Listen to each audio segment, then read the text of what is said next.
প্রিয় দর্শক দেখতে পাচ্ছেন কয়েকদিন আগে এই ক্ষেতগুলো ছিল একদম শুকনো মরুভূমি, আর এখন দেখেন কত সুন্দর ফসল।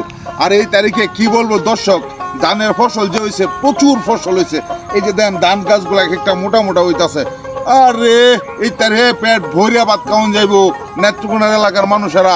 এটা সুখবর। আল্লাহ যদি কোনো ধরনের বান তুফান না আসে, তাহলে এই যে সুন্দর সুন্দর ধানগুলা যে হয়েছে, এই যে গুছিগুলা হয়েছে, আহা পেট ভরে দিলে ভাত খাওয়ান যাইব আল্লাহ রহমতে। এই তারে ধান হয়েছেও, আপনাদের একটু কাছে থেকে আমি দেখাই।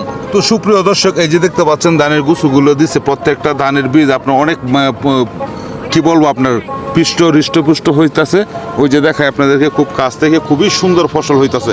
আপনারা সবাই দোয়া করবেন এই তারিখে যেন আপনার বন্যার পানি থেকে বা অনেক কিছু থেকে ধানগুলো আসলে রক্ষা হয়, আর আমরা যেন এরকমই সুন্দরভাবে এই ফসলটা যখন ফলবে তখন আবারও আরেকটা ভিডিও নিয়ে আপনাদের সামনে আসব।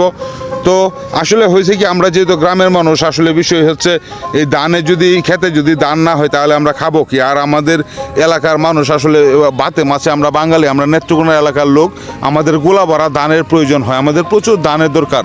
কারণ আমাদের ঘরে যদি ধান না থাকে তাহলে আমাদের মনই ভালো লাগে না। সুপ্রিয় দর্শক, যারা যারা নেত্রকোনার মানুষ তারা তো জানেন এই বিষয়টা। তো সুপ্রিয় দর্শক, আপনাদেরকে অসংখ্য ধন্যবাদ জানাচ্ছি এতক্ষণ সময় ধরে আমার সাথে থেকে ধানের এরকম সুন্দর ভিডিও দেখার জন্য। তো আমারও ভালো লাগে, আপনাদের কেমন লাগে তাও জানাবেন, আর কমেন্টে অবশ্যই বলে যাবেন ভিডিওটা শেষ পর্যন্ত দেখছেন কিনা। সবার কাছে ভিডিওটা শেষ পর্যন্ত দেখার অনুরোধ রাখলাম। আর যদি পারেন একটু ভালো লাগে তাহলে অবশ্যই ভিডিওটা একটু শেয়ার দিয়ে দিবেন। সবার কাছে শেয়ারের আশা রেখে আজকের মতো বিদায় নিচ্ছি। সালাম, আসসালামু আলাইকুম।